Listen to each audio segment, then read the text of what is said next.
Batman. Oh, okay. I already hit the record button, but I'm just gonna roll with the punches here. All right, I know you guys have been waiting for this for a long time.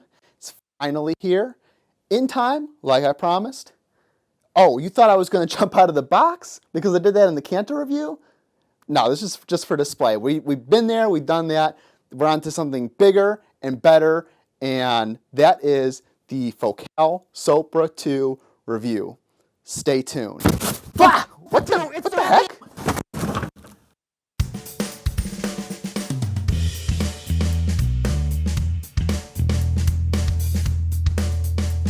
So first and foremost, this is a very sophisticated and refined speaker. It costs $19,000 for the pair currently in USD. And to show you how touching and refined it is, they include this rayon cover for the speaker itself, which is kind of cheesy, but you can do this to it, take it off, and oh, baby, that is sexy. Oh yeah. So this is the Navarro blue color, which apparently is an Audi color code. I think later in production, Focal changed the name from Navarro blue to metallic blue. I'm not sure if Audi said anything to them about that, or if they had Audi's approval to use that color code in the first place. I don't think the color actually changed, so I don't know. But this is no longer in production. It is a discontinued color. Focal only makes sophisticated and refined colors like white, black, and wood with cream, and black with wood cream.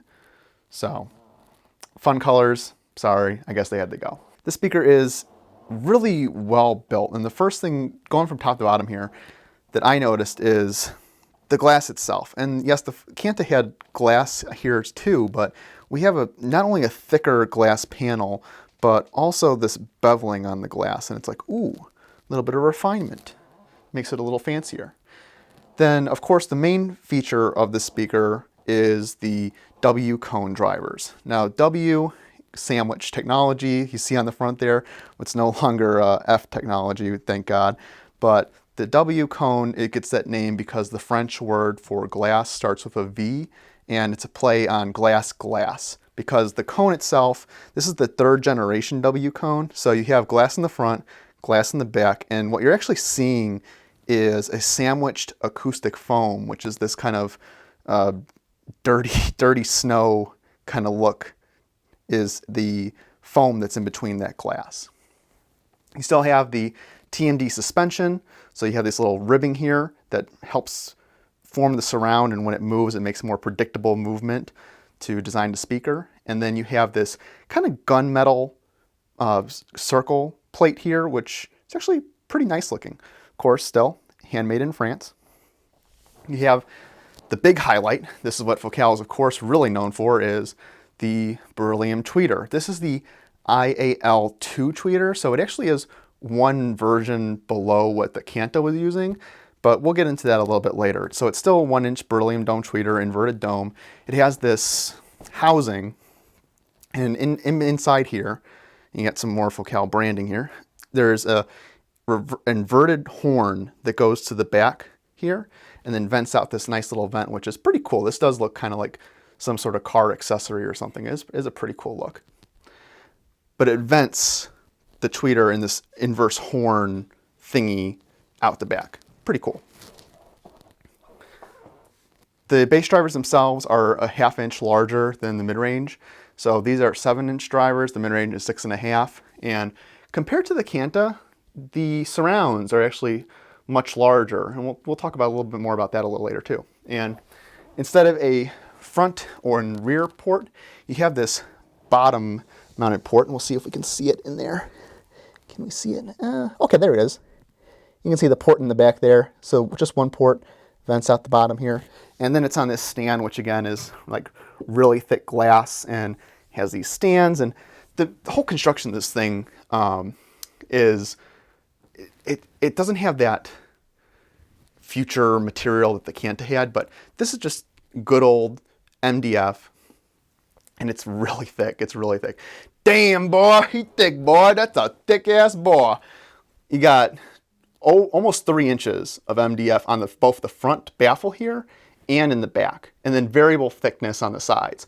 So just giving it the old stupid knuckle tap, it is much deeper and less resonating than any side of the Canta was. So pretty cool. And say what you might about the blue color again. I really like it. My wife says this looks like Walmart blue, so, you know, take it or leave it, but I like it. So that's pretty much it for the construction. So in my Canta video, I did a large comparison between a lot of speakers that were in that $10,000 price category. With the Sopra 2, I really didn't shop around much when it came to speakers within the $20,000 price category. Probably the closest speaker to that price range that I auditioned before buying these was the Wilson Sabrina X, which I did think was a tremendous speaker, really nice speaker, but not exactly the sound that I was particularly looking for.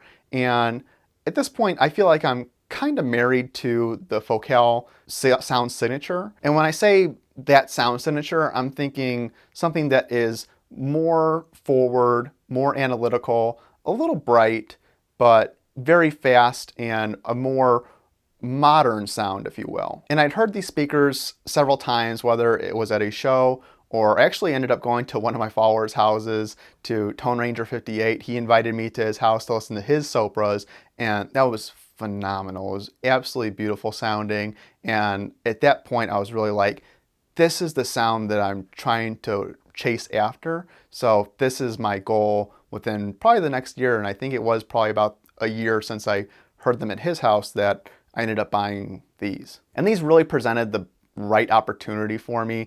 You know, this is a discontinued color. They were used. So I got them at a pretty good price, and it just, all the stars kind of aligned for me, and that's what really drove me to upgrade to these at that time. And I have heard a lot of other speakers that were double or triple or even more so the price of these, and they're good speakers in their own right. Don't get me wrong. I don't think they're pulling the rug out from under you and charging $40,000 for a speaker that only sounds like it's $5,000 speakers. That's not the case.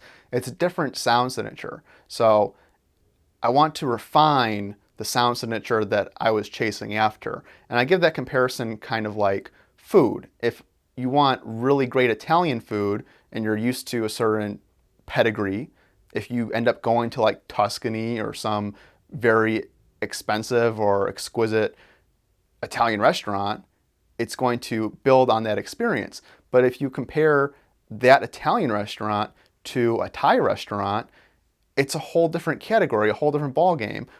What do you say a $100 Italian pasta is compared to a $100 Thai curry?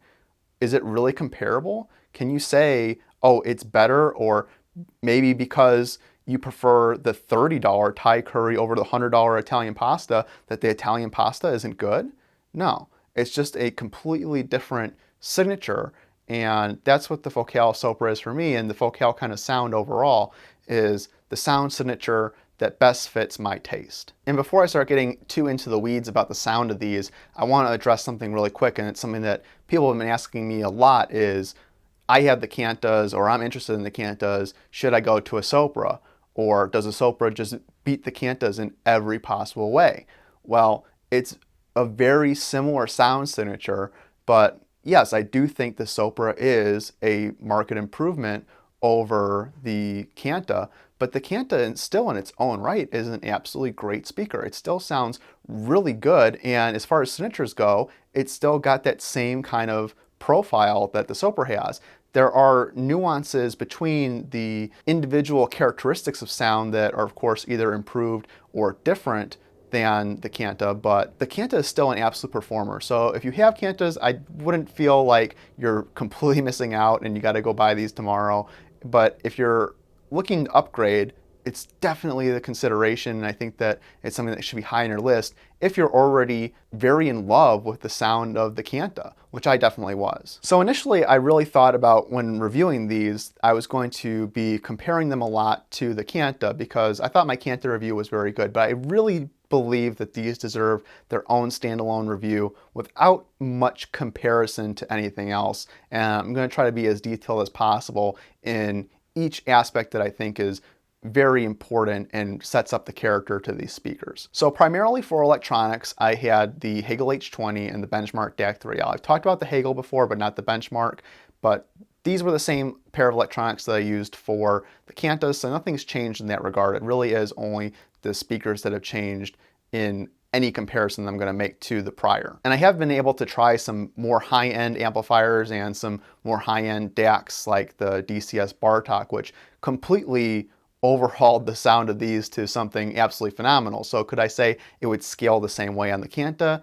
I don't know. It's hard to tell. I didn't have the Canta anymore to compare it to, so sorry, I'm going to miss out on that comparison. There's two things that this speaker does incredibly well, and then overall it just is a phenomenal speaker, and it really should be. For the price that Focal is asking for, it really should be a phenomenal speaker in pretty much every category, but with every phenomenal speaker, every speaker kind of in that upper echelon, starting to get into that 5-figure range plus, they start to do individual things extremely well and really exceed and excel beyond what any of their peers can do just because it's so refined at that level. The first and most noticeable thing that these really excel at is bass, attack, and decay. The sound of the bass is really unlike any other speaker. I really believe that it's due to the W cone because the bass signature that I hear on these is very similar to the bass signature that I've heard on the Utopia models as well as the old Wilson Alexandria XLF that had the Focal W cone bass drivers. And that attack and decay is so aggressive. It is so in your face, impactful, and so satisfying to hear. And the thing about it is not the punchiest bass. It is not the most overwhelming bass. It is a bass that is so fast and has instant jump and attack to where it's like boom right in front of you. But at the same time, it decays so fast, it never feels overwhelming. And really for any bass characteristic, whether that is a stand-up double bass drums, a stand-up bass drum, or just like electronic synths, that visceral, aggressive, attacking, driving bass is such a fundamental characteristic of the speaker, it's impossible to ignore. So it is one of those things that if you do not like that kind of visceral and aggressive bass, almost instantly, I could tell you, you're not going to like this speaker. This is one of those things where if you listen to this speaker or get a chance to demo it, if you don't like it immediately, that's probably the number one reason why you don't like it, is that bass signature is so unique across everything else I've ever heard that if you don't like it, you just don't. But if you love it, there's nothing else that will give you that same pleasure, and it's something that's so unique and characteristic and it's so signature Focal, it really can show you, if you love that sound, why this company is one of the biggest and most regarded amongst all of hi-fi. So the second thing that these do really well, and I would say that Focal in a general does this very well, is the sound staging and the imaging. And with the Canta, and I apologize for making a comparison here, but I really have to, the soundstage was always kind of a stage. It was there. It kind of, there was almost a barrier that stopped like right here in the room, and the soundstage itself would kind of only come up to here. Like, this 8-foot tall ceiling, but it's like, it comes up to here.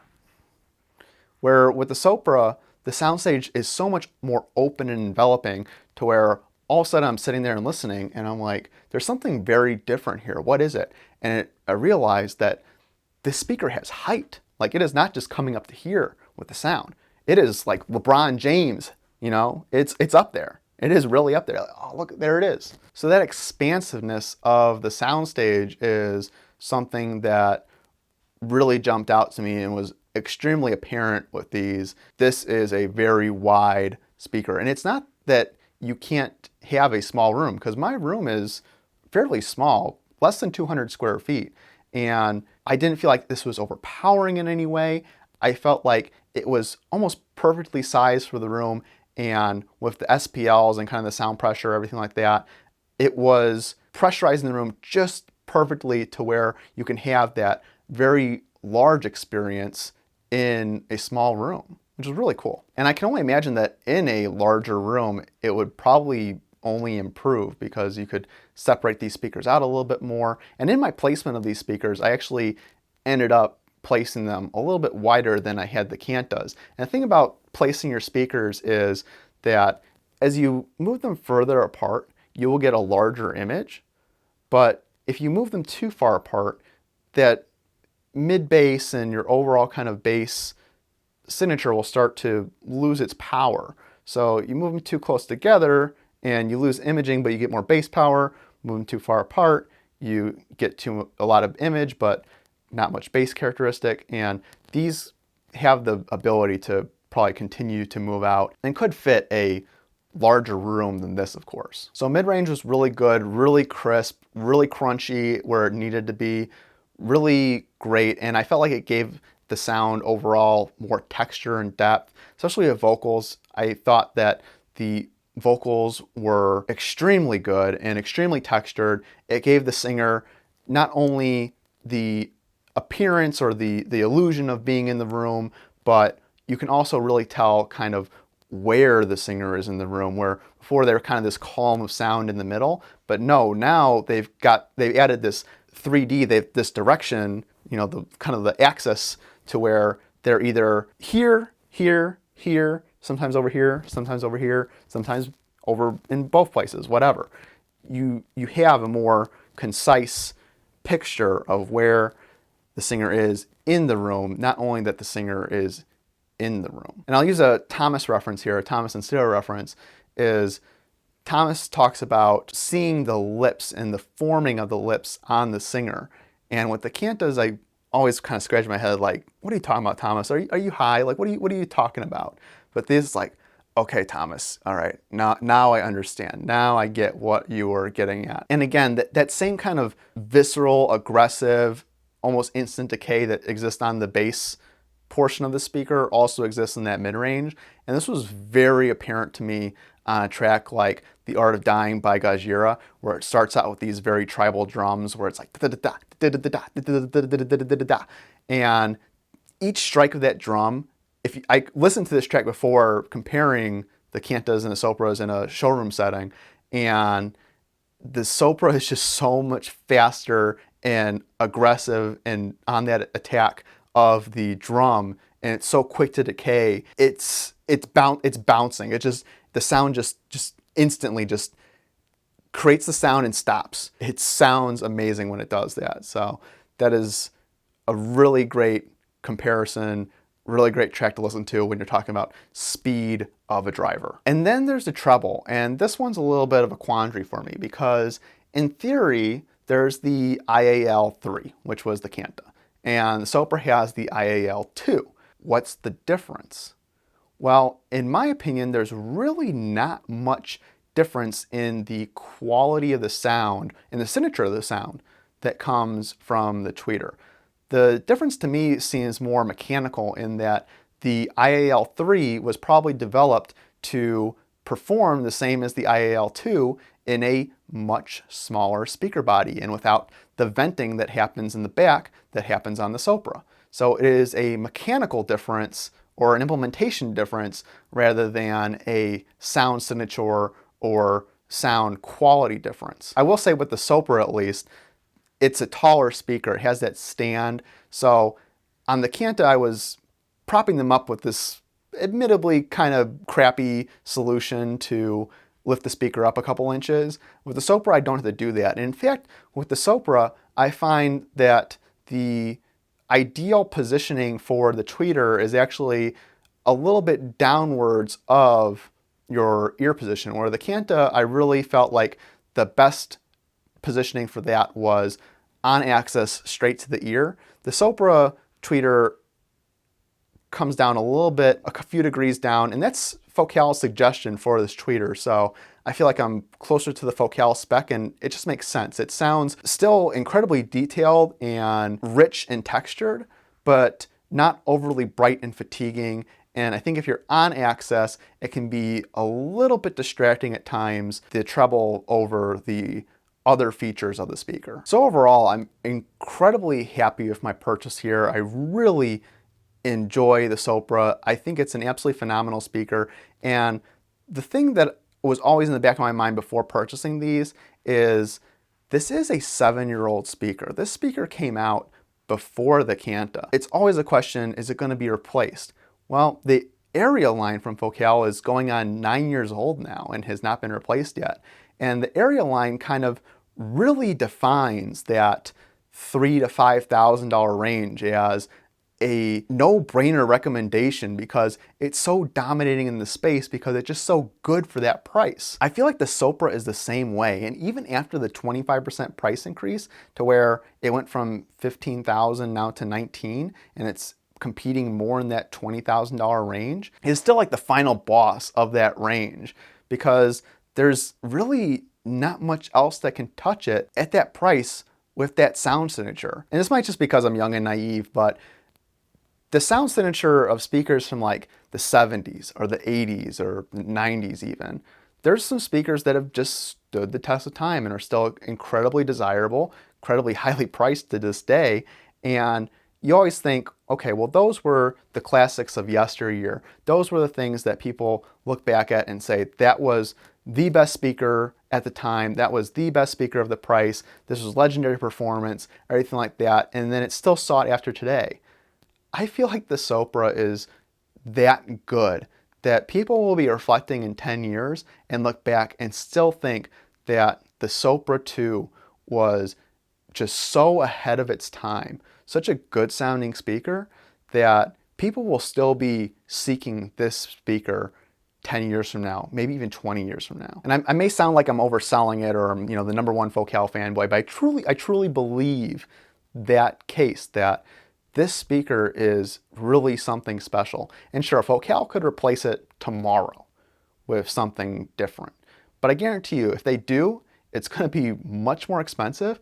And to be honest, I'm really not sure if it would be truly better or a really marked improvement over the Sopra. Because once you make something that could be considered a magnum opus, it really is hard to capture that fire once again and then elevate it to the next level. There are certainly speakers and brands that have done that in the past, but in any case when that happens, it does take many, many years for that to happen.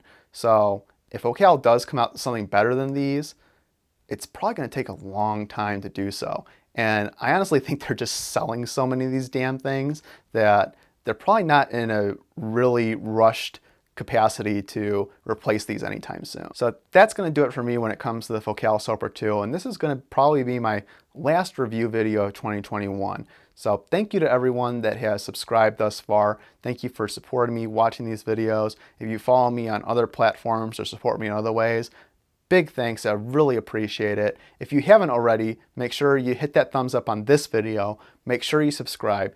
Check out the links below in the description for other ways to help support the channel so I can keep making, hopefully, great videos like this one. And I'm really excited for what's to come in 2022. I've got a lot of goals for this channel, a lot of goals overall when it comes to audio, and it's all possible because of you. So once again, thank you very much, and I'll see you in the next one. Oh, shit. Why are you in the box?